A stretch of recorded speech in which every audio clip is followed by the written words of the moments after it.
So good evening. We are back again. Trossard Masterclass yesterday at the cottage. And we are 5 points clear of Manchester City. We also play our next Premier League game before they do. Their next game is on the 1st of April. So we'll have, hopefully, another 3 points when we slap Palace up. Jez, how are you, mate? All good, mate. All good. Yeah. Really pleased with yesterday's game. Awesome. Absolutely awesome. Back to our once again. And as I said, probably the best bench we've had in a very, very long time that we can bring on class players like we did. And yeah, glad to see it. Glad to see JEZ'S and all the other fellas back up and ready to go and bring it on for Thursday at the Emirates Sport in Lisbon. Looking forward to it.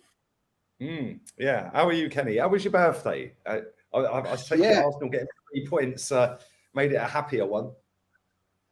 Oh, it was fantastic. It was great weekend because my daughter was her birthday's 2 days before mine, so we were all over our hometown. She went all over Islington, ferrying around, hoping that none of them got in any scrapes. Went to the game. It was absolutely brilliant time. Met some great people. Everyone made a fuss of me. People knew it was my birthday, but the most important thing is the team played so well. I really, really, really, really thought that Fulham was going to be, a really difficult. But from the minute we kicked off, it was a very imperious performance. And you told me a very interesting stat that I had no idea or paid any attention to. London derbies are basically, they're not for all teams, but they're definitely for us. Yep, we've not conceded a goal in any away London derby this season, which is mad when you think about it. I see another good stat today that Sky Sports are pushing out. We have got, after 27 games, joint maximum points that Pep Guardiola's had in his stint at Man City after 27 games. Well, I think it's in his stint. It's definitely in the last 5 years. That's what they were saying. 66 points after 27 games is what Pep had. And the averages, he averages 62 points after 27 games. So he's only got 1 point less than his average. That just goes to show how good we've been this season. So when people are sitting there saying, oh, but Chelsea and Liverpool and all these other teams have fallen off. Well, yeah, no disrespect, but we've been brilliant and we fully deserve to be 5 points clear as well. But let's start off with you, Jez. Trossard, we didn't expect him to play, did we, mate? And I'm glad he did. What a performance. The only thing that was missing from it was a goal for him because he was absolutely brilliant in that first half. And we've signed an absolute gem there, haven't we, mate? No, he's absolute class. I think that's probably the best game I've seen him play. To those passes he was putting in, absolute worldies. What a player. Who knew, And he is somebody that is going to make a big difference to this team. I like his commitment. He plays with such passion. He gets fired up. It's brilliant. I love it. And so do all the other players. You can't deny it. Kenny, you were lucky to be there. Wish I had been there to witness that live. It's a great day. Great day. And Trossard, he's one to watch, that fella. I tell you, he's going to be something special at the club. Yeah, 100%. Kenny, what was the buzz like when the team came out and Trossard starting, Odegaard back, JEZ'S on the bench? I bet it was scenes whenever it was going mad. Everyone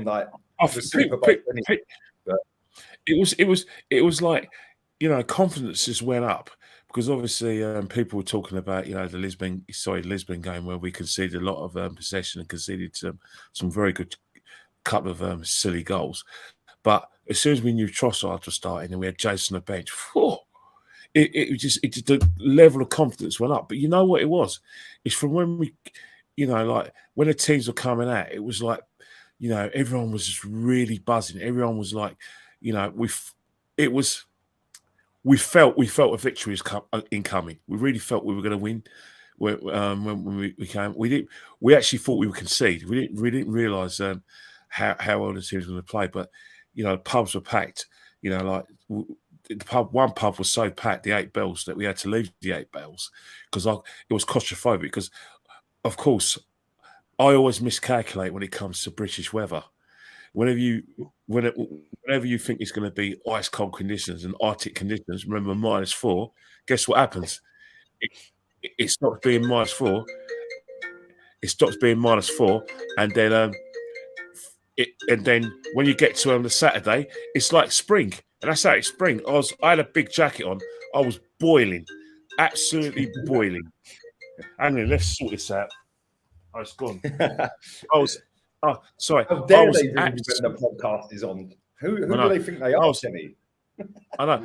I was absolutely boiling. It was so bad, right, that during the game we just all took our coats off and just started rolling up if we had long sleeves, we rolled it up to our arms, and we were just wearing shirts. Everyone in our row just took our tops off. One, because the football was great, but it was just like the weather, but the atmosphere in the crowd, whew, buzzing. Trust me, you had to be there. It was like a crowd, like it wasn't just the celebrations. It was the singing. It was, like I said, the anticipation, the buzz. Whenever you watch Arsenal now, there's a buzz. I akin it to, I don't know, like when we talk about, when they're expecting their babies and have this motherly glow. But we just got this thing like, if we win the league, we're going to be completely ecstatic and going to love it.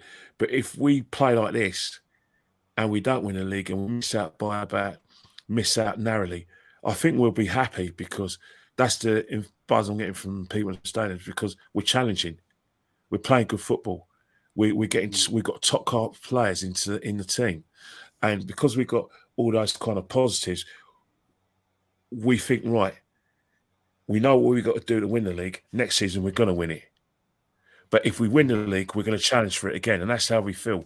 There's an expectation now that the top four mentality has just gone from every fan you speak to in the ground. And I spoke to loads. There's loads of people watched this show, by the way, and they said they like what we do. And their mentality is no top four. No one's talking about the top four in the stadium.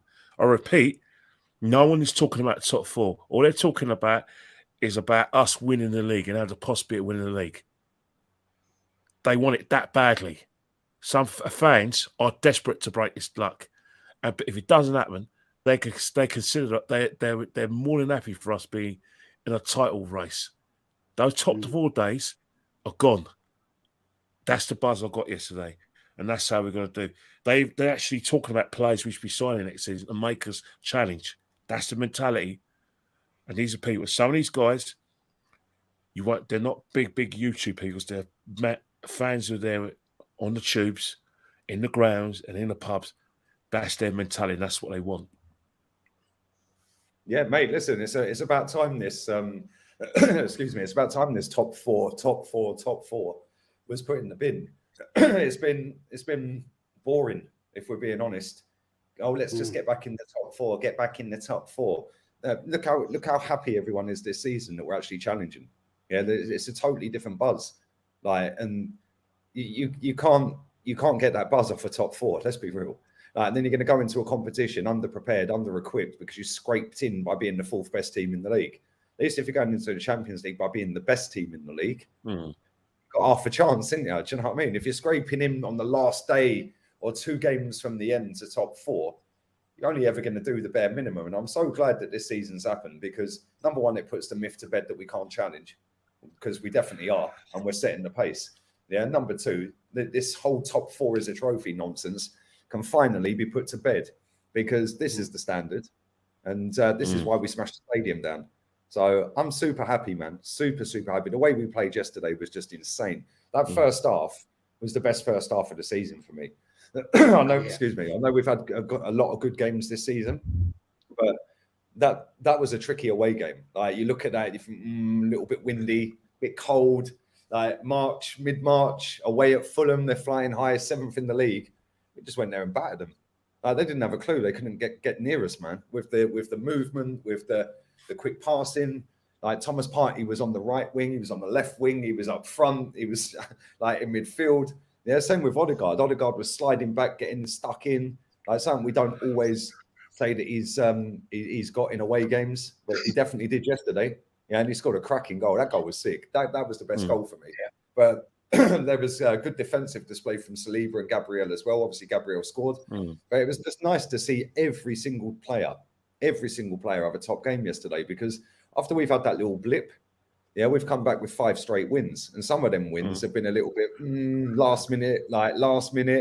Yeah, but it was nice that we actually went out there and we could sit there without going, oh, please add another extra minute on.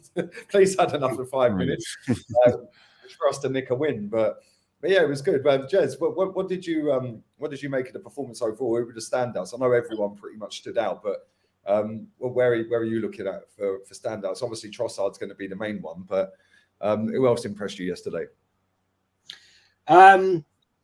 There's not a player there that didn't impress me, Lee. I totally agree with what you said. That was an absolutely outstanding performance. Fulham didn't have a clue what had hit them. They couldn't get near us. The midfield was almost unplayable. Partey was immense. And I know this is just people are going to laugh at me saying this, but he was so calm, but physically strong. He got everything right. And it did remind me of Pat Vieira's time when he had that commanding midfield, bossed it. And with Partey playing like that, I think it inspires every player in the team, because his passing, his tackling, his physical presence, when he's on it, that man is on it. And Odegaard yesterday, I thought was immense. Xhaka felt sorry, he very nearly scored, and I hope he would have scored. It's unfortunate that when he's one-on-one with that keeper, he could have chipped him, but the ball bounced off his left peg, and that was the end of that. But again, he was class.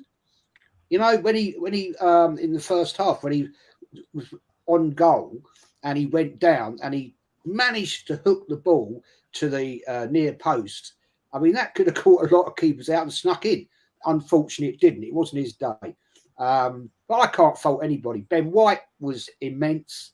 I think the only person that was shaky in the first half was our goalkeeper, Ramsdale. He must have been bored. Yeah, maybe he was trying to say, I said last night, didn't I, on the fan camp, maybe he was saying to Fulham, come on, give me something to do. I'll rather than catch this, I'll punch it and give you a bit of a go at me.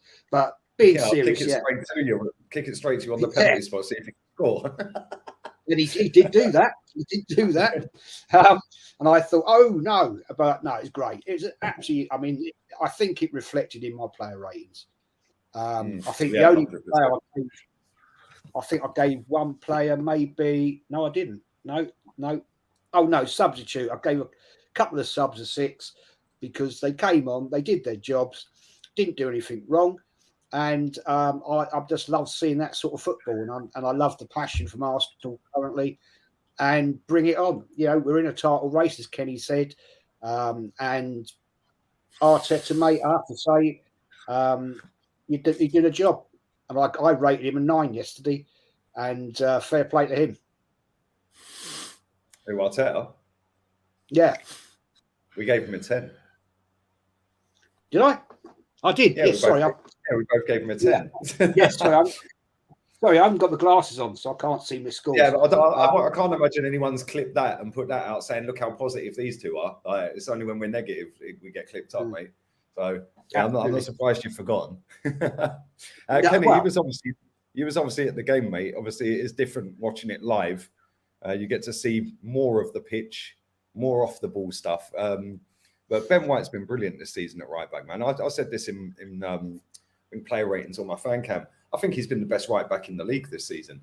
Yeah, and when he's on the pitch, like he can actually cross a ball as well. Like I've said this for weeks. There's not many players that can consistently cross a ball in the Premier League really well. Yeah, he can do it. Even he put one in. I think it was Martinelli's chance where he kicked it. He shinned it. Yeah, that was on his wrong foot. It was on his left foot. That cross was perfect. Yeah, but he was really good yesterday. But who stood out for you? Like being there and seeing maybe something different. Did you see anything different than what we did, or do you know what? Trossard's work rate was just phenomenal. And people talk about the assists, and rightly so, because that helped us win the football match. But his work rate off the ball was brilliant. He was sharp like a razor. I thought Partey makes the game so easy. He makes it so easy. He actually demoralises the opponents because of the fact the way he just cuts off the space, wins the ball, and then when he gets the ball, he has so much time on the ball. Yesterday, he was phenomenal. I thought Odegaard was just done, but just enjoyed himself like that. He really is enjoying his football, really is. Martinelli, has benefited so much from having Trossard alongside him, and again, it seems like we're demonising what Eddie's done for the club, and Eddie's helped us this season. It just shows you the criteria we've been asking for the last few years. We've done podcasts together that we want the levels to go up. Trossard has really raised the level to the extent that we've got competition for places. Everyone's made a competition. You look at Martinelli. I wasn't happy with his performances a month ago, but look at him now. He's a top goal scorer, I believe, with 12 goals. And he's only going to get better. Saka looked a bit tired. He looked like he wouldn't be part of the fun, but I think it was one of the things where, he did well for 60 minutes. And that's one thing I forgot to tell you, that it was quite amusing in the stadium where people were half screaming at the manager, get him off. You're running him at the ground. But people actually agreed with it. I think the guy, I'm not going to mention his name, but he was screaming to get these players off. The game's already run. It's 60 minutes. Get him off. If you don't get him off, you should be out. It was a jest, but it was right. That's how comfortable. That's what me and Oliver were saying on the watch along. We were saying after 62 minutes. One person, it was in my row, screaming his head off to get him off, and that's the thing. Saka, struggled a bit, but you know what? I thought the centre halves were just absolutely brilliant. I thought again, Gabriel, man, the centre halves he just makes it look so easy. And Saliba at a game, there wasn't anyone who you thought, struggled. And even when the subs came on, they did exactly what the team was required, because sometimes when you have subs come on, they're not in tune with what's been going on with the previous amount of minutes that they're on the pitch, and sometimes because they're need to impress, they forget to play like a team. They try to play for themselves. All the subs it was a team effort, really, really massive team effort. It's what people seem to forget, that what a really good team Fulham are. You go through social media, people acknowledging how good Fulham are, and even in the ground, people recognised how well Fulham had done. And the same with Brentford as well when we beat them 3-0 as well.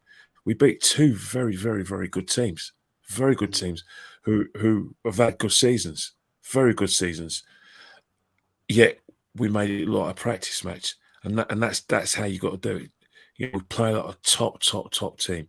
I agree with Jez when they talk about Ramsdale. Ramsdale had a few Willie Young moments because he got bored, got a bit excited, and I think in the second half, Fulham only came into it where they had some half chances, hit the bar, ran, a few saves, long shots.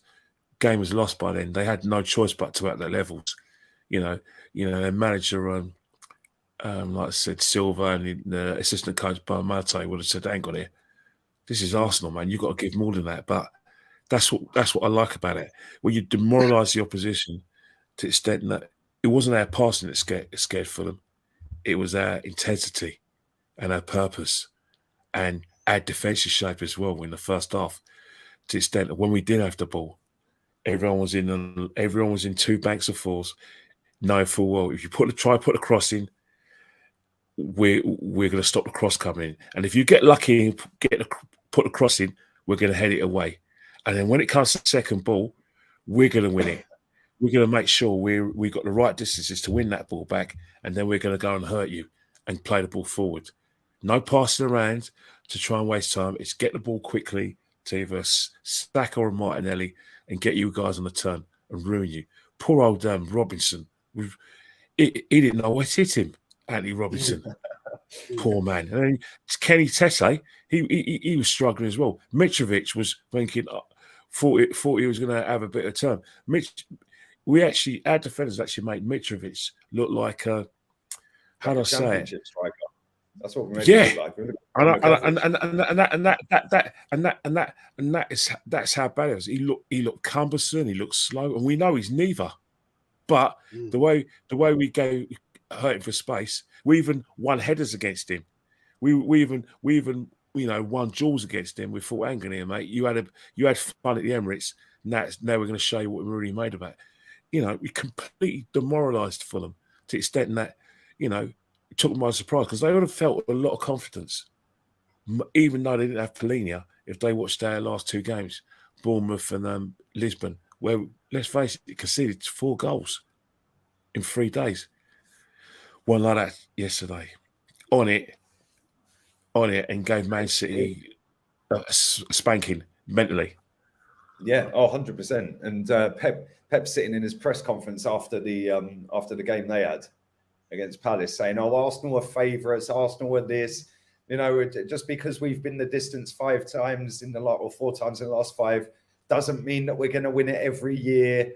And he's really trying to play some mind games. It's funny because he is very smart, Pep, very smart. But I think he's worried, man. He is worried because, like I said at the start of the show, we've amassed 66 points, which is level with his total points, like highest points in the last 5 years after 27 games. He must be sitting there thinking, well, hang on a minute.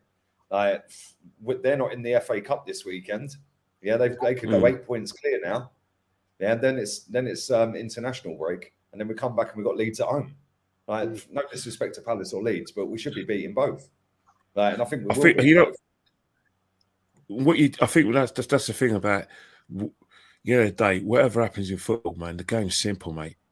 You score more goals than opposition, you win your matches. It puts teams on a bench pressure. You just think what City did to Liverpool last season, what City did to Liverpool in 2019.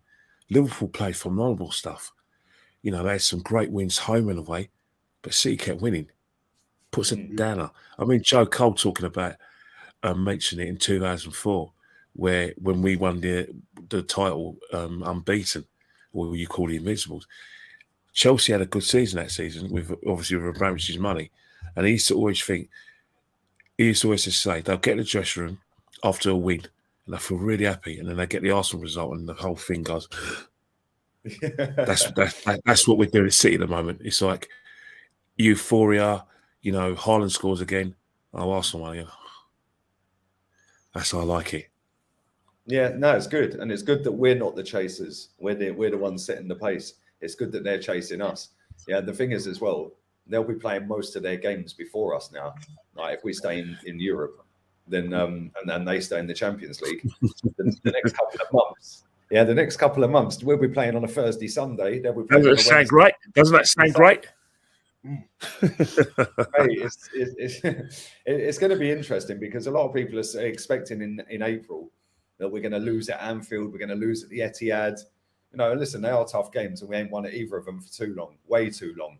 Yeah, but if we can go there with an 8-point gap going to Anfield, if we beat Leeds and they beat Liverpool, it'll still be 8 points if we do Palace, which I think, listen, Palace ain't got a win all year, since January. I think their last win was December. Yeah, so we should be absolutely spanking them at the weekend. And if we can go into that Liverpool game away, 8 points clear of City, obviously they'll have a game in hand. Just go there and park the bus. Try and counter them. Don't go and play football against them. Yeah, just go there and just bore the shit out of them. Yeah, just get out of there with something. Yeah, and then that's another game chalked off. Now you're into 9 games left of the season. Yeah, all of a sudden you're 8 points clear. City have still got their game in hand. Cool. Yeah, but yeah, just go there, man. Just go there, do what you got to do. And if we can get the win, but play smart. Yeah, let's not go there and be naive like we have done a few times over the last 10 years. Just go there trying to play football and get pammed 4-0. So I've seen them days under Wenger. Too much, man. And at the Etihad. Yeah, I remember I was at the Etihad and Judges was in the boozer with Kevin Campbell. I was outside waiting for him. He had my ticket. Yeah. I was outside waiting for him. Yeah, and troops and all that lot have gone in. Yeah, and I phoned him. I was going, "Where are you, mate?" It was hammering down with rain. Yeah, and he's come running through the car park. Yeah, about 2 minutes after the game started, and all we had was, today's first goal scorer, Sergio Aguero. It was like first minute. I was like, for fuck's sake. Yeah, that ended up being a rout as well. Yeah, I wish I'd just fucking stayed at home. But every time we go to them 2 stadiums, we get absolutely yeah, so let's hope that this year is the year that we put that to bed, because we done it at Tottenham. It was the first time we've beaten Tottenham for a while, isn't it? At their ground. So hopefully we can go to Anfield and get something in a couple of weeks. But first and foremost, we've got Europa League on Thursday, Jez. And we didn't play very well on Thursday, did we? Kind of lucky to get out of there with a draw, really. But do you see us going strong for this on Thursday, or do you just think we're just going to go with a similar team to what we see the other night? No, I think he'll go strong. It's at the Emirates. I'm confident we'll come out of that. I'm going to predict a 3-0 win for Arsenal. I think he's going to pop that team out. He's got a decent bench back. He can afford to mix things up. I think we'll see Ramsdale on the bench, and he'll put in the other keeper. But Kenny, I'm going to tell you off. I'm telling you off. You've had a cup of tea and you're not using the mug. So I knew you would say that. I'm trying to find where it is.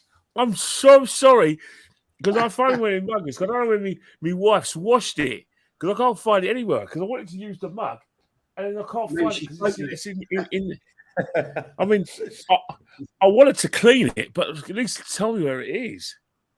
Don't worry, man. But getting back to your point, Lee, I just wanted to say that. That's all. I'm confident, mate. I really am. I think we're going to be too strong for Sporting Lisbon.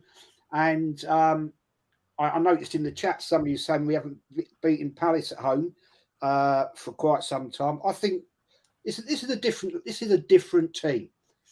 They've got belief and they've got passion, and I think that will get us over the line against Palace. Palace are a tricky team. We know that, especially at their ground, but we won there at their ground. So I see no problem in us beating them at the Emirates, and that will put us 8 points clear, and everything's looking rosy in the garden. I can't. I'm ultra positive. It's been a very, very, very long time since I've had this sort of feeling of how we're doing, and I'm going to stick my head in the line here, and I'm going to say I think it's our year. Yeah, mate. Listen, I totally agree. I think there's just something different this year. And the fact that we're getting put under pressure by the champions that have won 4 out of the last 5, that have been ridiculously good, got a better manager, better squad of players. Yeah, and the fact that we're setting the pace, that shows how good we've been. Yeah, and let's be real. Yeah, it was only until January. It was only in January that we actually went and signed a couple of players. Otherwise, we'd be sitting there with no Trossard. Yeah, Jorginho wouldn't have had that shot against Aston Villa. Like all these little things, man. Like same as I said to you guys yesterday. Even though we're not Eddie Nketiah's biggest fan, he still scored a goal against Man United in stoppage time to give us two extra points. Otherwise, we would have started the day behind Man City on goal difference yesterday without that goal. So, listen, if we win it, everyone's chipped in. Yeah, and we'll fully deserve to be champions. You don't fluke a title. And then let's go again next season. Yeah, you can never fluke a title, man. Listen, people that say Leicester fluked it. Leicester didn't fluke it at all. They were the best team in the league. Yeah, they were the best team in the league that season. And they had a system and a formation where it was like, okay, cool, you have the ball. We'll just sit back and counter-attack. And then that ball over the top from Mahrez to Vardy every time. Yeah, nobody could deal with it. And by the time they did... But let's not forget, Mahrez was in double figures for goals as well. Let's not forget when he scored everywhere. They won at White Hart Lane. They smashed Chelsea at their ground. The only team that actually beat them home and away was us. Smashed Liverpool. Like I said, held Man United a couple of times. It was beat City. Beat City, smashed them to pieces. It was comfortable as well. They deserve to win the title, and if we win the title, we'll deserve it because you know what, the table don't lie, man. You can't be fluky. You can't be fluky 38 times in a season. You just can't. You know what I mean? And the fact is, and I think that's the thing. And the fact is that the mentality is they want to win the title. They want the title. They feel they deserve it. And, the reason why they're celebrating because, this is new for them. These are new. These are goals that they set themselves, come to this game, play like that and boom. And, everything they're doing in training is working. and it'd be a fantastic time. But we always say when you're 5 points ahead of your challengers, you still got to go 2 games, which we never win at the Etihad. We've already lost twice to Man City, and they have beaten us 3 times this season. We've witnessed you witnessed all the games. I was at 2 of them. The game in the League Cup final and the game in the Emirates. You were at the game in the Etihad. It's one of those things where you just have to. We just have to keep on playing well, keep on winning, keep on winning. We put them under pressure. We'll see. You put them under pressure. Anything can happen at the Etihad. You go there, someone panics. They go down to 10 men. All sorts of things. But it's all about Crystal Palace. Crystal Palace are one of the biggest enigmas ever. Now, if you saw that performance, that was probably one of Crystal Palace's best defensive performances. But my guy, Alicia just had a Willie Young moment. But apart from that, Man City could not break him down. Man City had a lot of the ball. Crystal Palace defended resolutely. The keeper, was aggressive as well, and on the break, Sahar kept them worried. And that's the thing about Crystal Palace. You don't know what Crystal Palace is going to turn up. Vieira's having a difficult time because even though they're 12th in the table, they're only 5 points away from the relegation places. Another thing as well is there's a bit of kerfuffle with Sean Derry because they got rid of Sean Derry because he's too, he's an up and out atom coach. Scream and shout, chuck teacups about, and probably throw the oranges at someone's head. And Vieira wants a calmer approach. There's Palace fans now angry that Vieira's too soft in the place. There's even some Palace fans thinking that they want Vieira gone because of, as you said, Lee, how many goals they scored? They haven't scored in 3 games, even though they had Sahar back for 2 of them. So he looks like he don't want to be there, mate. I can't lie. His contract's up. Maybe so, but maybe so about Crystal Palace is that let's not forget, one of our viewers put down is that, or I know we've broken records. One of our viewers put down we haven't beaten Palace at the Emirates since 2018. That was one of Arsene Wenger's last few games. So it's one of those things where I do think we will win. But one thing about Crystal Palace, you'll come off with bruises. It'll be like a 12-round championship boxing match. That they will get their digs in. They'll get a few good jabs. They might even buzz you a few times, but you'll come out with your hands raised. But you know full well that you're going to have a few bruises, and I think that's what it's got to be like on Saturday. Palace will be aggressive. They will go for it. They've got nothing to lose. You think about it. If they get a point, that'd be a good point. If they somehow find a win, that pulls them away. So that's one of the reasons why I never ever take Crystal Palace for granted, because it's not the fact that they got the players; it's the pace they have in that team. And they got genuinely good footballers like Alicia, the delivery, Zaha, like I said, the eye for goal. Eze is so calm on the ball, but it's behind them that lets them down. In terms of sometimes they have a few, Willie Young moments. Ward might have a Willie Young moment, and maybe Anderson can have a Willie Young moment. And then up front, Mateta, you could put Mateta a yard up from the goal and he'll still find a way to miss it. He actually misses chances that are impossible to miss. That's been a luck. Last season, didn't he? Ben White switched off and he nodded one in from 3 yards out last season. Probably the only goal he scored for Palace, isn't it? And you think about Ayew's work rate is phenomenal. He's got no end product. That's the problem. Conversion shots. And what's happened to Usana Edouard? What's happened to him? Yeah, he's been poor. He started off really well as well when he went there, and he's just fallen off a cliff, isn't he? Yeah, but there's a lot of players there.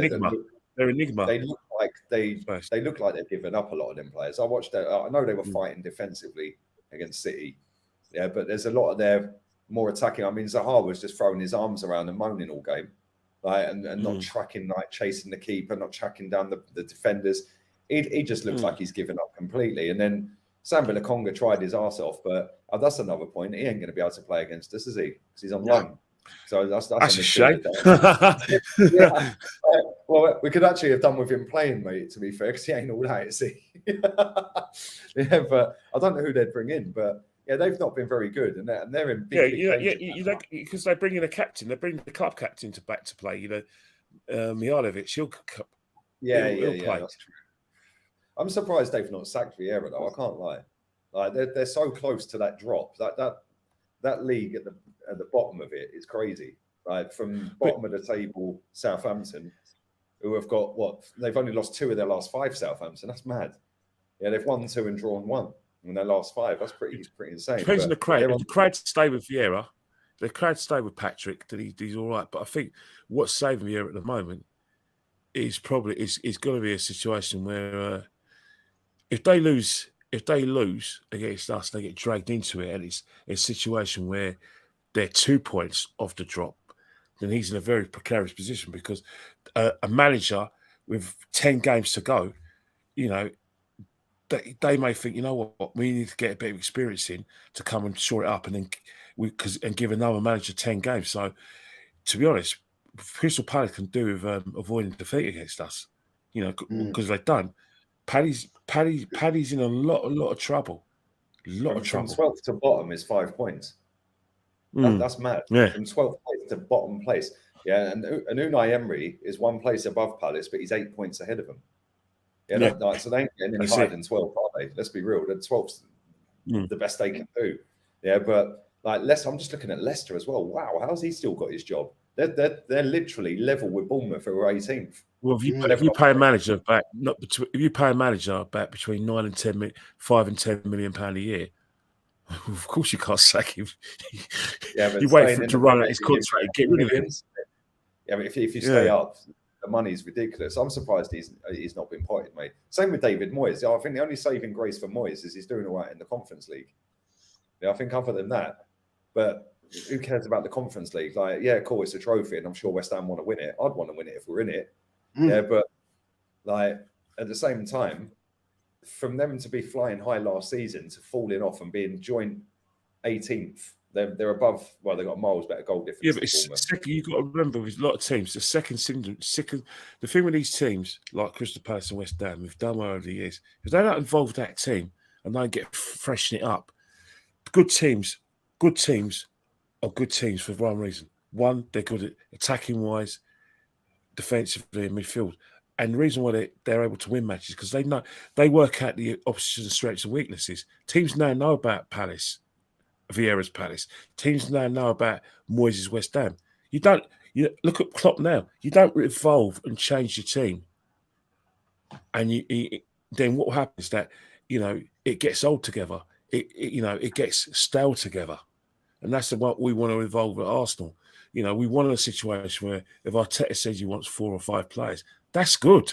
We like that because this team that is playing fantastically well, 2 or 3 years down the line, team's going to work as that, and then it's going to need changing. Next season, we're going to play the same definitely because top teams. Yeah, look at Man United under Sir Alex and Liverpool under Paisley. 2 in, 2 out, freshening up all the time when you're building time. And even George was doing assistant every couple of years as well, didn't he? Yeah, exactly. So it didn't go style. Yeah, which is and that's maybe something we should be looking at. Like, listen, we got to.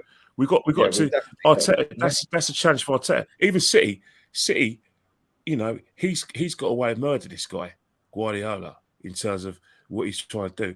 To the extent that he didn't really change it that much, and then he's changed about 3 or 4 players, and he's hanging on to the league. He's titled by Fred, which is crazy, really, when you think about it. Because Haaland, I don't even know how many goals he's scored. He's probably scored more goals than most Premier League teams. Like, it's just ridiculous. Yeah, but the fact that he scored all of them goals and they're still 5 points behind, he scored 28 league goals in 26 games.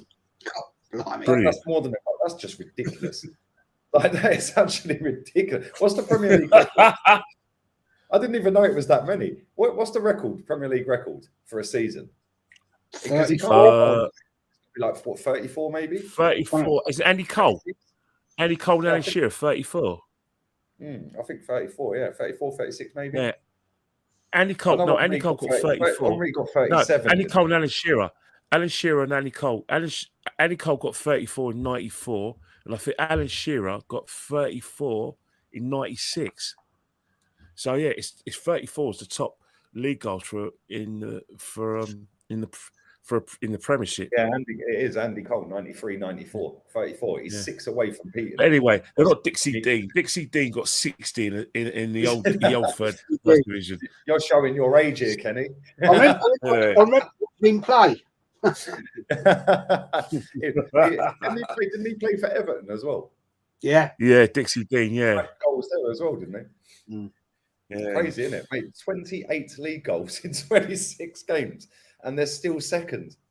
He's got 5 assists as well. I mean, that's just ridiculous. He scored 5 goals in the Champions League, so there's 33. He's got 1 in the EFL Cup. He's got 34 goals this season already. Unbelievable. In 33 appearances, he's got 34 goals. I mean, it's just taking the piss. Like, we've seen them levels over in Spain with Messi and Ronaldo and that, but never seen anything like that in the Premier League, have we? And they're still second. Like, it's mad. Yeah, Andy Cole holds the record from 1993-94. Yeah. That's how long that record stood. Yeah, Shearer got it as well. Yeah, you're right. Shearer did get it as well. Yeah, that's mad. That is actually crazy, man. Yeah, Shearer got it in 96. Yeah, 95-96 season. Yeah, Ronaldo got 30. Ronaldo and Suarez got 31. Ronaldo got 31 in 2008. Salah got 32 in 2017-18.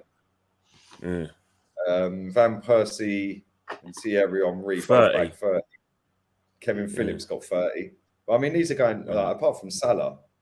Like, Salah's only in recent times and the one that's got anywhere near Andy Cole. But this guy's a joke, isn't he? This guy is just ridiculous, mate. Like, Shearer got 31. He got 34. This is how good Shearer was, man. He got 34 in 94-95. Right?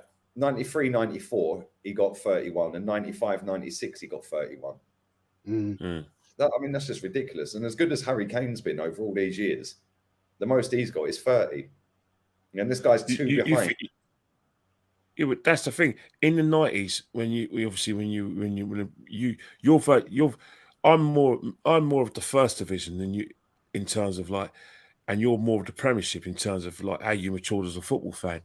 And when you're watching it, you had Stan Collymore could score goals, Les Furler could score goals, Wright could score goals, Robbie Fowler could score goals, Shearer was scoring. So you think about the 90s, that was just, and Sheringham, Teddy Sheringham as well. Forgot about him. There must have been, and they're all English as well. Can you imagine them? Yeah. And England still won nothing. Yeah. Yeah. It's mad, isn't it? Like, and Kevin Phillips is on that list with 30. Thierry Henry and Van Persie both got 30. That's mad. Luis Suarez got banned, I think he missed 5 or 6 games that season, and he's still got 31. He was a fucking joke that season. He was unplayable, man. That goal he scored against Norwich from about 1 million yards out was just, on the volley, was just a joke, wasn't it? But this guy's come into this Premier League and he's got 28 goals in 26 games. Like he could genuinely hit 40 goals. Like, if he carries on at the rate he's going, he's going to touch 40 goals. That's mad. It's actually, and might not win the league. Like, that's crazy, isn't it? But that just goes to show, what you were saying. Like, Pep's gone out there and changed 3 or 4 players. He's got rid of JEZ'S, he's got rid of Sterling, he's got rid of Zinchenko. Like, obviously, Aguero's gone, like, a couple of seasons ago. But just goes to show it ain't easy to keep that level up, man. And the way they've played this season, I wouldn't say they're predictable because they're not predictable. They've got too many killers in their team. But they have become more predictable than they used to be when they won the league twice in a row without a striker. And this season they've got a striker bagging loads of goals and they're not top of the table. It's mad. Premier League's crazy. Big up Unique, man. Lee, Kenny, Jez. Rest of our games we're winning. The bumps will be Liverpool, City, Newcastle. I'm not too worried about Newcastle, to be fair. I was maybe before Christmas, but they've fallen off, mate. Get through them and the title's ours. I think if we get through that Liverpool game, I think we get through that Liverpool game without defeat. I think we'll win it. Well, I think we'll win it anyway. But if we don't psychologically, I know what you mean. I think psychologically, you know, when we play City on the 26th of April, and say City win their game against game in hand against West Ham, which I expect them to do comfortably. By the time we play them in April the 26th, we'll still be 5 points ahead. If we beat Liverpool, if we don't beat Liverpool and we get a point, we could be 3 points ahead. Psychologically, by the 26th of April, Man City need to be at least neck and neck, if not a point behind us. Anything other than a point, higher than a point, psychologically, I think Man City will find that very difficult, because you think about it, we're 5 points ahead of them. Psychologically, they think even if we win, we're still going to need snookers. We're 3 points ahead of them. What's Arsenal's mentality going to be? Are they going to play free at the back? Are they going to put men behind the ball? Are we going to have? Is it going to be one of those nights where their keeper has a worldie, or they defend and get a 0-0? So psychologically, they need us to be dropped. They need their northwestern friends to help them out a bit. And let's face it, Liverpool hate us anyway, so they're not going to allow us to, you know, come to Anfield and take the Michael. Man United fans love us this season, though, Kenny. Yeah, Man United fans love us because Man City could do the three-peat. Yeah, so Man United fans.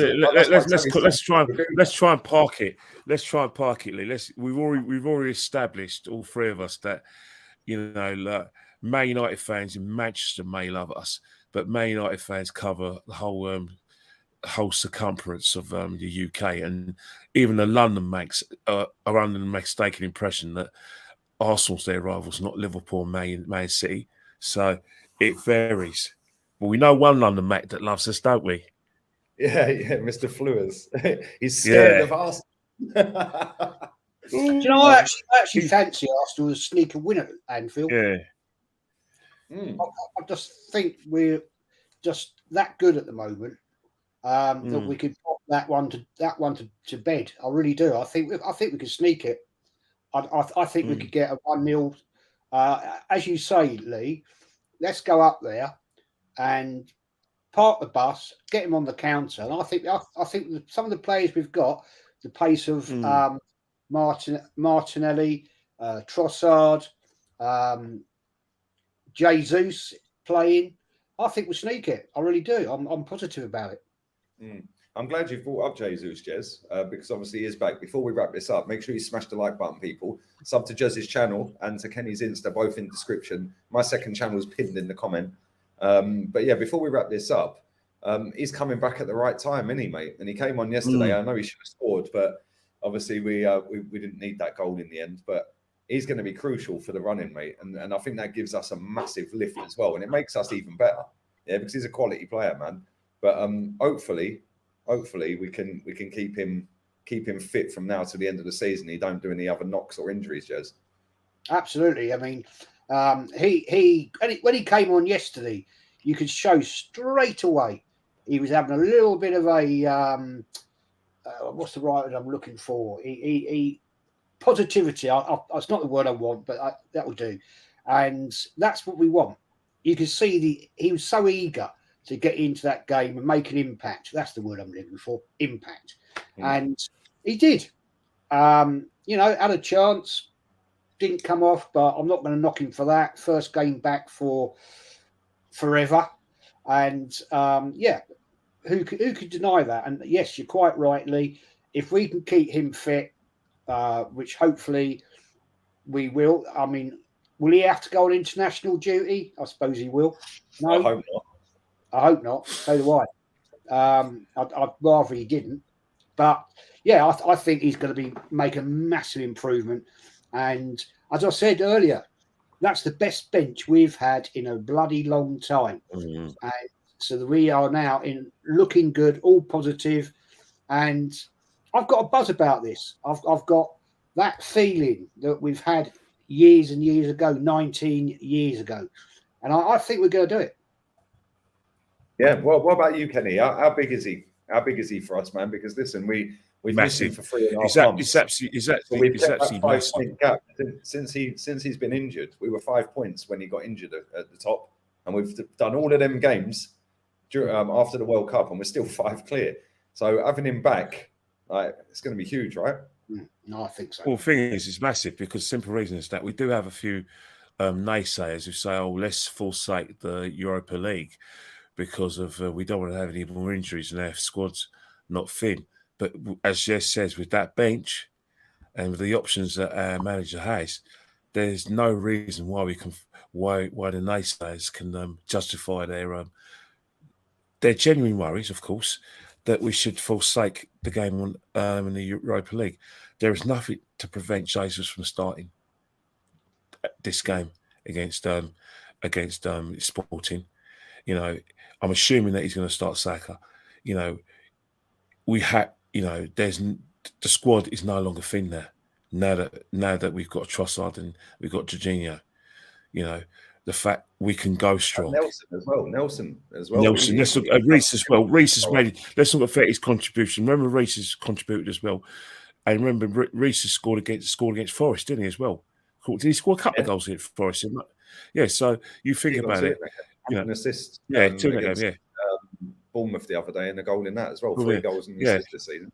Yeah, so again, it's a very, very strong bench. And let's face it, apart from Ramsdale having a sort of George Wood moment, having a George Woods on on Thursday. All in all, he hasn't been so much of a calamity Jane, has he? He's actually been all right. So I'm sure we'll let him off and give him another chance to impress on Thursday. But you can still go strong. You know, although Tomiyasu had a few like Willie Young moments as well in a few games, when he has come on, he's been very impressive. You know, he's defending stoutly. You know, there's no to put in this. The only weakling we've got in the squad is Rob Holding. Seeing that we're playing good football, we don't really need him to win some headers or go free at the back in it anymore, because we got Kivior. As long as Kivior doesn't duck and or improves his English, we're fine. Just throw Tomiyasu in there. Throw Tomiyasu in there. That's true, isn't it? So, we'll just throw him in there. Throw Tierney in there. He can do it. He's done it at Scotland at centre back. You know who didn't get on yesterday? Poor old Emil Croydon didn't get on. No. I don't think he's fully fit, mate. Like he came off the other day, and everyone was saying he didn't come off with injury. I still think I think he felt a little saying go again, and it took him off for precaution. Yeah, because he's been out for a long, long time, and it's one injury after another injury after another injury. No, but it's Bournemouth. No, Lee, I have to disagree. Against Bournemouth, that was tactical. That was tactical when he I know he weren't great. He played tactical, didn't he? He's not. He made them. I think Arteta got it wrong in terms of what he needed. He needed width, genuine width, whilst Emil likes to run, getting behind the front two. But Emil's one of those players who's on the counter attack. He's very quick at running with the ball. The Bournemouth game weren't about that. The Bournemouth game was about trying to force the pace, either trying to attack from the middle, but mostly going down the flanks, putting crosses in. That's not Emil's game. That's Reece's game. Yeah, 100%. Listen, we are going to wrap this up. I am live with Dan Potts 3 minutes ago. So I'm going to spam the chat with this link. I'm on with Henry. They actually got a win as soon as the pressure's off. Tottenham win. Who knew? Harry Kane scoring again when it don't matter. And we're gonna have probably rip him apart again. And Cass, a Man United fan on there, will probably be crying about how VARs are rigged and all of this and that. So yeah, make sure you come and join us on that. Jez, what you got coming up, mate? Wednesday night, 6 o'clock, on with a certain Lee Gunner. Oh yes, hello. and Dan Potts. Been my first time Dan's been on the show, so that'll be a great one. Come and watch that. Don't miss it. It'll be Who's on the show on Wednesday? Who's on the show on Wednesday, Jez? You, Lee. You forgot me. No, I thought I got left out. I thought I got put in the subscription. Mate, that's what it is. You didn't use the cup. Yeah, so that would be a good show that night. Absolute, 3 realist Arsenal fans out there.